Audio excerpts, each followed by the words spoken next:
हाँ जी, chapter 7 coordinate geometry में किसके बारे में पढ़ेंगे? कोऑर्डिनेट्स के बारे में। सबसे पहले तो यही देख लो बेटा, कोऑर्डिनेट्स क्या होते हैं। अगर आप थोड़ा सा 9th का रिकॉल करें तो इस टाइप के होते हैं x, y। x, y इसको आप क्या बोलते हैं? ऑर्डर्ड पेयर बोलते हैं ना, ऑर्डर्ड पेयर। ऑर्डर्ड पेयर क्यों बोलते हैं? क्योंकि एक तो दो चीजें हैं और ऑर्डर में लिखी हुई हैं कि जो पहले प्लेस पे लिखा जाएगा वो क्या होगा? x, और जो बाद में लिखा जाएगा वो y। थोड़ा सा और रिकॉल कर लें, x को क्या बोलते हैं? एब्सिसा। और y को क्या बोलते हैं? ऑर्डिनेट। फर्स्ट एक्सरसाइज में क्वेश्चंस है, उसमें यूज हो रहा है कि ऑर्डिनेट ये है, एब्सिसा ये। अगर किसी पॉइंट का एब्सिसा 3 है और ऑर्डिनेट 0 है तो पॉइंट कैसे लिखा जाएगा? पॉइंट होगा 3, 0, इस तरह से बनेगा। अगर ये कहा जाए कि एब्सिसा -1 है, ऑर्डिनेट 2 है, तो पॉइंट क्या होगा? -1, 2। अगर कोई पॉइंट किस पे हो? x एक्सिस पे। अगर आपको कोई पॉइंट लेना है वो x एक्सिस पे है तो कैसे लिखेंगे उसको? x, 0। x एक्सिस के ऊपर होगा, यानी किस तरह से अगर हम उसको प्लॉट करें तो पॉइंट सारा x के ऊपर ही आएगा, y पे नहीं जाएगा। तो y पे नहीं गया तो y की लोकेशन इसकी 0 है। तो any point on x axis is of the type x, 0 और any point on y axis 0, y इस टाइप का होगा। y एक्सिस पे प्लॉट करना है तो सिर्फ y एक्सिस की लोकेशन को देखा जाएगा, उसमें हम x कंसीडर नहीं करते। रिपीट कर देती हूँ फटाफट। एब्सिसा क्या है? x कोऑर्डिनेट, और ऑर्डिनेट क्या है? y। एब्सिसा और ऑर्डिनेट को मिला के बीच में जब आप कॉमा लगाएंगे, स्मॉल ब्रैकेट से उसको क्लोज कर देंगे तो वो क्या बन जाएगा? कोऑर्डिनेट। क्या बन जाएगा? कोऑर्डिनेट। कोऑर्डिनेट किसको बोलते हैं? मैंने ऐसे लिख दिया, कैपिटल A 3, 5। इसका मतलब क्या है? अगर आप इसको रीड करोगे, coordinates of point A are 3 and 5। क्या बोलेंगे इसको? Coordinates of point A are 3 and 5। Coordinates बनते हैं एब्सिसा और ऑर्डिनेट दोनों को मिला के। एब्सिसा का मतलब x पॉइंट, ऑर्डिनेट का मतलब y पॉइंट, और coordinate means both x and y। जो ऑर्डर्ड पेयर बनेगा x और y से उसको क्या बोला जाएगा?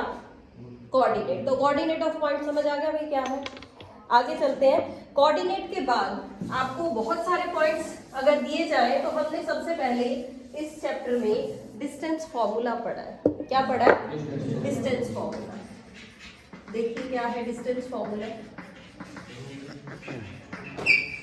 अगर दो पॉइंट्स है, एक पॉइंट है A x1 y1, दूसरा पॉइंट है B x2 y2, तो ए बी डिस्टेंस कैसे निकालना था?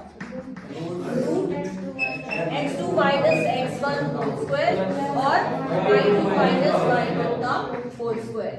अगर आप चाहो तो x1 माइनस x2 भी लिख सकते हैं और y1 माइनस y2 भी लिख सकते हैं, कोई फर्क नहीं पड़ेगा, आंसर आपका सेम ही आएगा। यानी अगर पॉइंट आपको 3, 5 और 4, 2 ये दे दिए और ये कहा गया कि इन दोनों पॉइंट्स का डिस्टेंस बताइए, तो आप किस तरह निकालें? ये पॉइंट P, ये Q, आपको फाइंड आउट करना है distance PQ। Root x2 minus x1 यानी कि 4 minus 3 square plus 2 minus 5 square is equal to, हाँ जी ये क्या आया? 4 माइनस 3 1 का स्क्वायर 1 और 2 माइनस 5 -3 का स्क्वायर क्या होगा? 9, ये आ जाएगा रूट 10। अगर आप चाहो x1 माइनस x2 करो तब देखो एक बार क्या आता है। PQ डिस्टेंस ही निकालना है। मैंने 4 माइनस 3 नहीं किया, 3 माइनस 4 किया, square plus 5 minus 2 is equal to, हाँ जी 3 माइनस 4 क्या आया? -1। -1 का स्क्वायर क्या आएगा? 1 प्लस 5 माइनस 2 3 का स्क्वायर 9, रूट 10। तो कोई इफेक्ट नहीं आया। आप x2 माइनस x1 स्क्वायर कर लीजिए या x1 माइनस x2 कर लीजिए। इसी तरह से यहाँ पे भी y1 माइनस y2 स्क्वायर भी कर सकते हैं। क्यों? क्योंकि होल स्क्वायर करना है, पॉजिटिव होगा।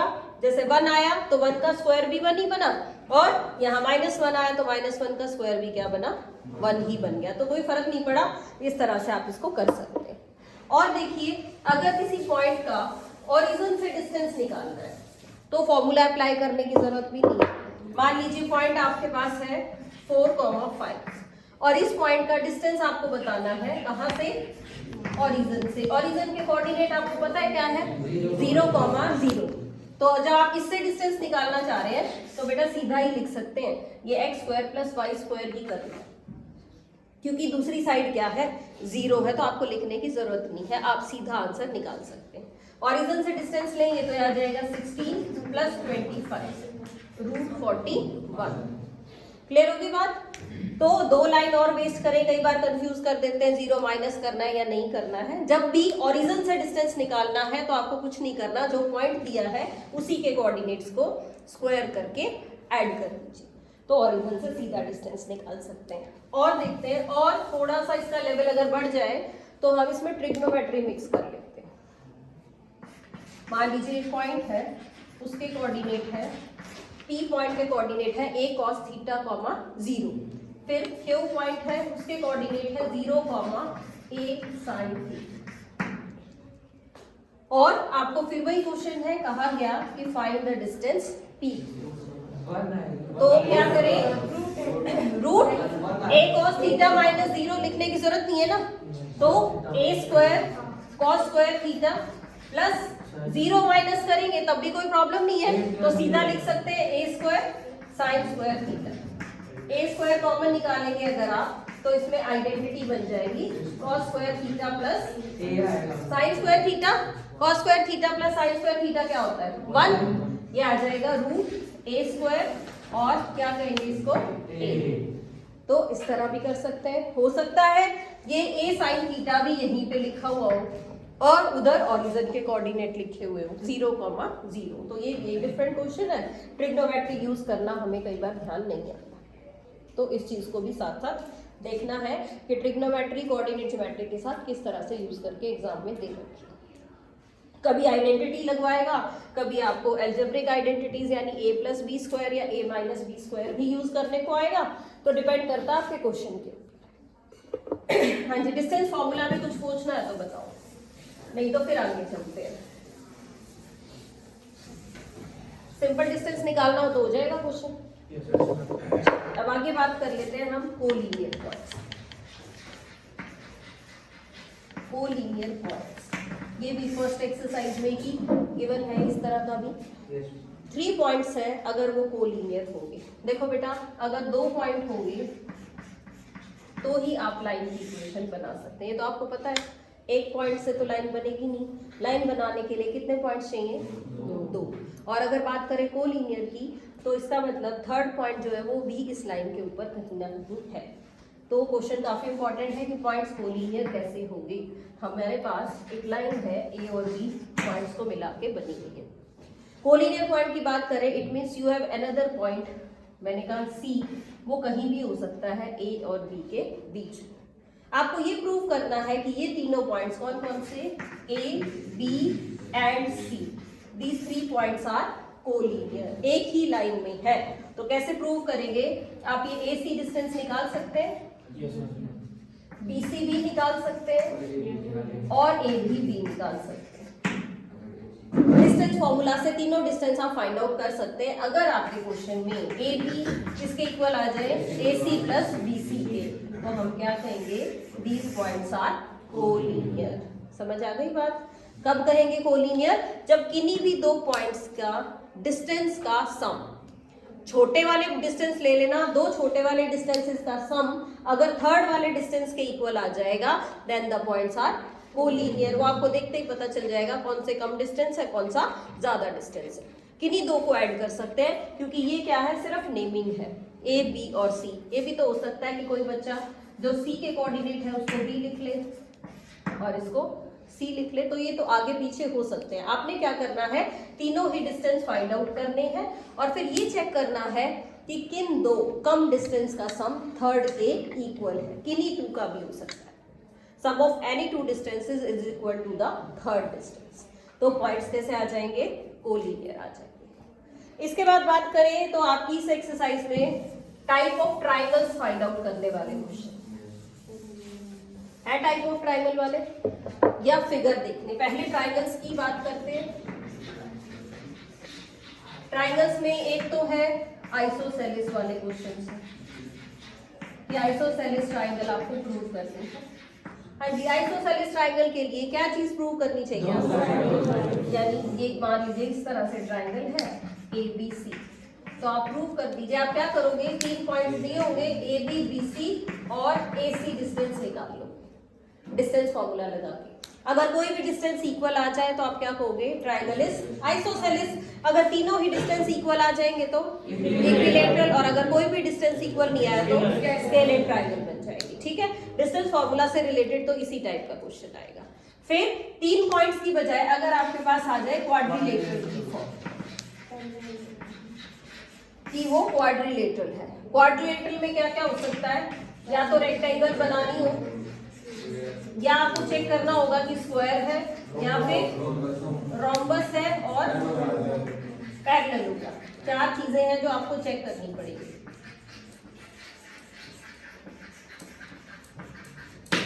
हाँ जी, देखिए कैसे कैसे चेक करेंगे।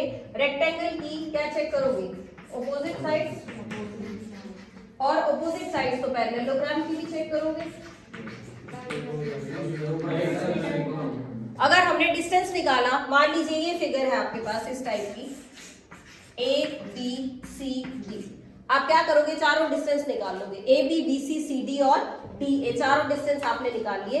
2-2 पेयर कैसे आ गए, इक्वल आ गए। 2-2 पेयर इक्वल आ गए तो या तो रेक्टेंगल बनेगी या फिर पैरेललोग्राम बनेगी। अब आगे चेक करना है, अगर डायगोनल्स भी इक्वल होंगे तो डायगोनल इक्वल होंगे तो क्या बनेगी, रेक्टेंगल बनेगी बेटा। रेक्टेंगल में डायगोनल जो है वो क्या काम करता है, हाइपोटेन्यूज का ही तो काम करते हैं, और वो इक्वल आएंगे। अगर diagonals are also equal then it is a rectangle. अब बात करते हैं स्क्वायर और रोम्बस की। स्क्वायर की भी सारी साइड्स इक्वल होती है, रोम्बस की भी सारी साइड्स इक्वल होती है। यानी मैंने डिस्टेंस फॉर्मूला लगाया और AB, BC, CD और AD चारों डिस्टेंसेस निकाल लिए। आपने देखा कि चारों ही डिस्टेंसेस कैसे आ गए, इक्वल आ गए, तो आप कहोगे कि it may be A square और अ रोम्बस। फिर वही काम करेंगे, इसके बाद आप क्या चेक करोगे, डायगोनल्स। अगर डायगोनल्स भी इक्वल है then it is a square. Rhombus के डायगोनल्स तो छोटे बड़े होते हैं। फॉर्मूला याद है ना, D1 D2 वाला। एरिया ऑफ रोम्बस कैसे निकालते थे, 1/2 into D1 into D2, means rhombus के अलग अलग डायगोनल्स होंगे। तो आप साइड्स इक्वल आने के बाद डायगोनल्स और चेक कर लेंगे, उससे क्लियर करेंगे whether it is a square और अ रोम्बस। होगी बेटा बात यहाँ तक क्लियर। एक इसी एक्सरसाइज में बहुत इंपॉर्टेंट क्वेश्चन है, relationship between x and Y find out करना है क्वेश्चन, शायद लास्ट ही क्वेश्चन होगा। Find a relation between x and Y if the points are equidistant. इस टाइप का क्वेश्चन कर सकते हैं आप। 2 कोऑर्डिनेट दे रखे होते हैं, मान लीजिए किस टाइप का क्वेश्चन होगा, एक पॉइंट है 3, 4, दूसरा पॉइंट हमने ले लिया 2, 5, और ये कह रहा है कि एक और पॉइंट है, उस पॉइंट को आप खुद एज्यूम कर सकते हैं। मान लीजिए मैंने ए पॉइंट ले लिया x, y, तो आपको क्या कहा गया क्वेश्चन में, क्वेश्चन में ये कह रहा है कि ये जो AP पॉइंट है, AP डिस्टेंस है, वो AQ डिस्टेंस के इक्वल है। तो आप डिस्टेंस फॉर्मूला लगा के इक्वल लिख लेंगे इनको, स्क्वायरिंग बोथ साइड भी करेंगे। एक्स स्क्वायर और वाई स्क्वायर आपका कट हो जाता है, लेकिन यहाँ से आपको क्या मिलेगा, यहाँ से आपको एक रिलेशन मिलेगा, रिलेशन बिटवीन किस किस में, एक्स एंड वाई।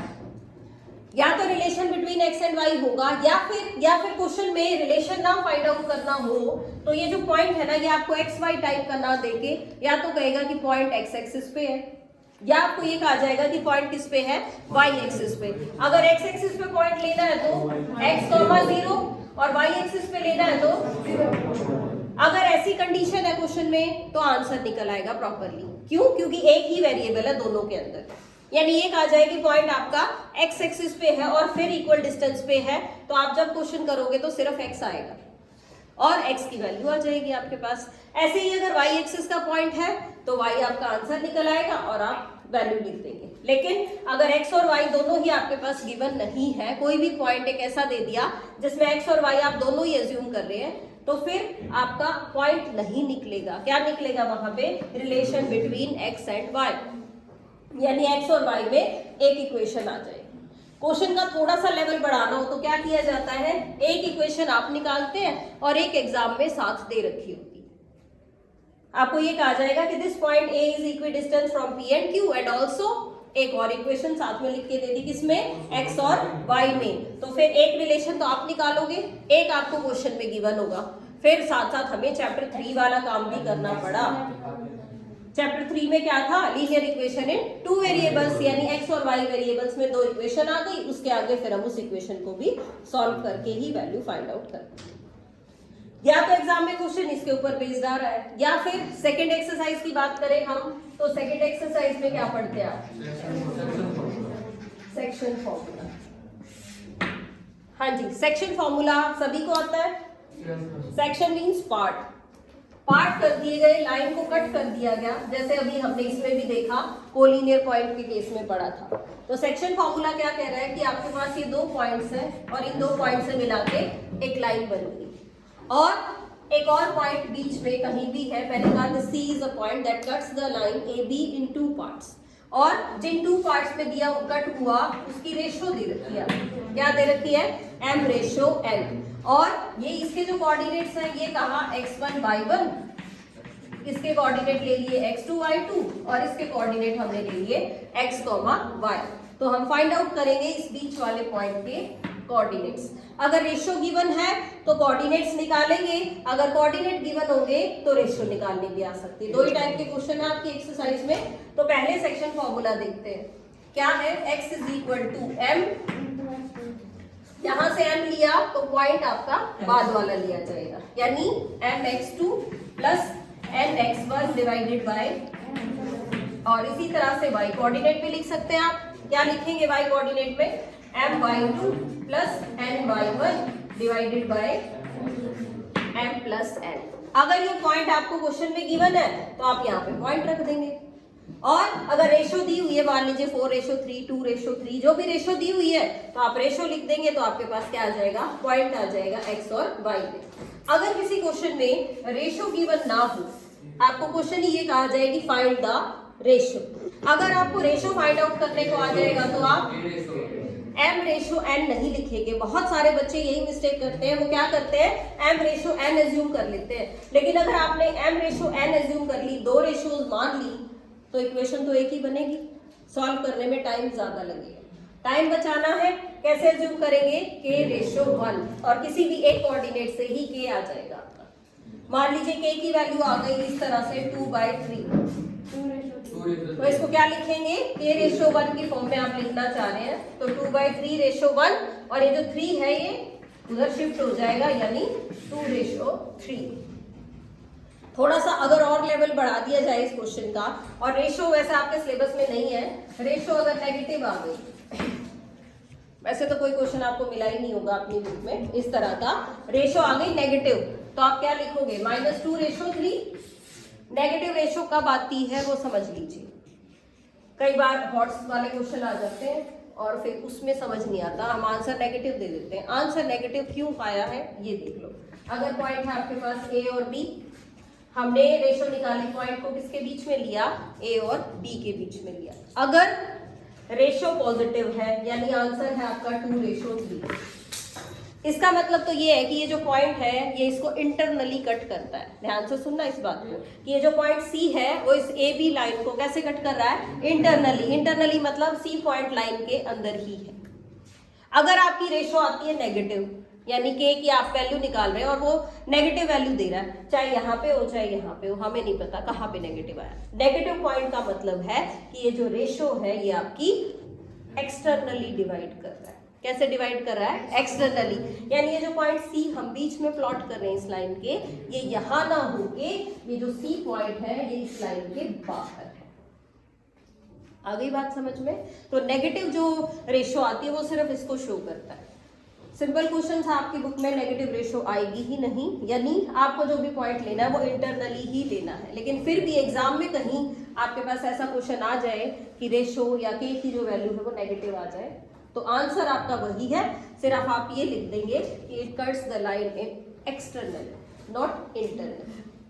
हाँ जी, होगी बात यहाँ तक क्लियर। थर्ड एक्सरसाइज आपकी किसके ऊपर बेस्ड है, area of triangle. Area of triangle आपका सिलेबस में से कट हो गया है, तो एरिया ऑफ ट्राइंगल वाला कॉन्सेप्ट आपको नहीं करना, वो इस चैप्टर में से डिलीट हो गया। डिलीट हो गया तो 7.3 आपकी सारी की सारी कट हो गई। इसके बाद बात करते हैं मिड पॉइंट फॉर्मूला।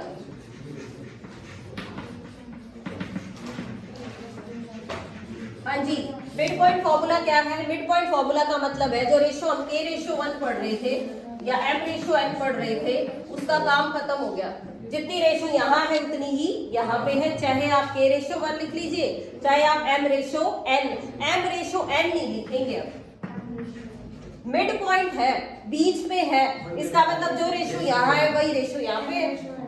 या आप m रेशो m लिखिए इसको, या आप इसको n रेशो n लिखिए।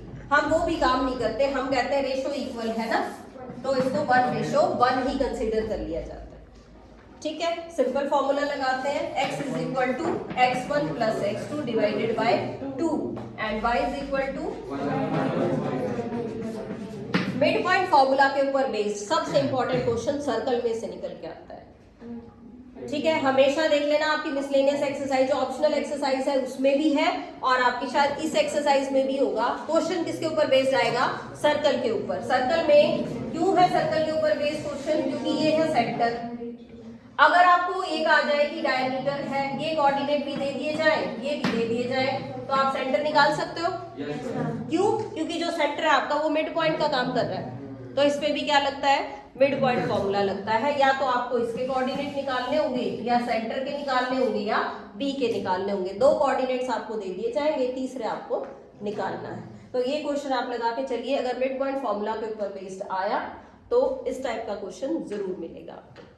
या फिर आपकी सेकंड एक्सरसाइज में क्वेश्चंस है कि जो पॉइंट है वो ट्राइसेक्ट कर रहा है, या वो जो पॉइंट्स है वो कैसे हैं? बाइसेक्ट कर रहे हैं, या 4 इक्वल पार्ट्स में कट कर रहे हैं। उसमें भी मिड पॉइंट फॉर्मूला यूज किया गया है, लेकिन उसकी बजाय ये आने के चांसेस ज्यादा है, क्योंकि सर्कल और डायमीटर और रेडियस का कॉन्सेप्ट आपको आना चाहिए। कई बार क्या होता है, हम इसको ही भूल जाते हैं कि ये मिड पॉइंट का काम कर रहा है, और फॉर्मूला लगाने लग जाते हैं सेक्शन वाला, फिर क्वेश्चन नहीं निकलेगा। तो ध्यान रखना, जब भी सर्कल की बात करें तो आप इस टाइप के क्वेश्चन के ऊपर ही फोकस करिए। इक्वेशन मेरे पास एक ही होगी, और चीजें मुझे अगर 2 निकालनी पड़ गई, यानी मैंने अगर रेशो ले ली तो m रेशो n लेनी पड़ेगी, और m रेशो n अगर मैं लूंगी तो एक इक्वेशन से 2 अननोन सॉल्व नहीं होंगे, फिर इक्वेशन भी हमें 2 ही चाहिए। तो मिड पॉइंट फॉर्मूला उसका जल्दी आंसर देगा। ठीक है, और इस चैप्टर में है कुछ पूछने लायक। मेन तो मैंने आपको बता दिया। एक तो हमने डिस्टेंस फॉर्मूला पढ़ा, डिस्टेंस फ्रॉम ओरिजिन डायरेक्टली लिख सकते हैं, समझ आ गया ना? डायरेक्टली कैसे लिखा जाएगा फ्रॉम ओरिजिन, सब्ट्रैक्ट करने के चक्कर में नहीं पढ़ना, x² + y² कर देना जो पहला पॉइंट दिया हुआ। फिर हमने सेक्शन फॉर्मूला पढ़ा, सेक्शन फॉर्मूला में m रेशो n लेके आपको वैल्यूज निकालनी है। अगर रेशो निकालनी है तो m रेशो n नहीं लेना, क्या लेना है? k रेशो 1 लेना है। फिर अगर k की वैल्यू पॉजिटिव है तो पॉइंट इंटरनली डिवाइड कर रहा है। अगर चांस ली k की जो रेशो है वो आपकी कैसी आ गई? नेगेटिव आ गई, तो आंसर आपका पॉजिटिव ही होना चाहिए। लेकिन आप कहेंगे कि ये जो पॉइंट है ये हमारी लाइन सेगमेंट को कैसे डिवाइड कर रहा है? एक्सटर्नली डिवाइड कर रहा है। ठीक है, इसी टाइप के मेन क्वेश्चंस हैं। अब अपनी एक्सरसाइज खोल के देख सकते हो। तो एक्सरसाइज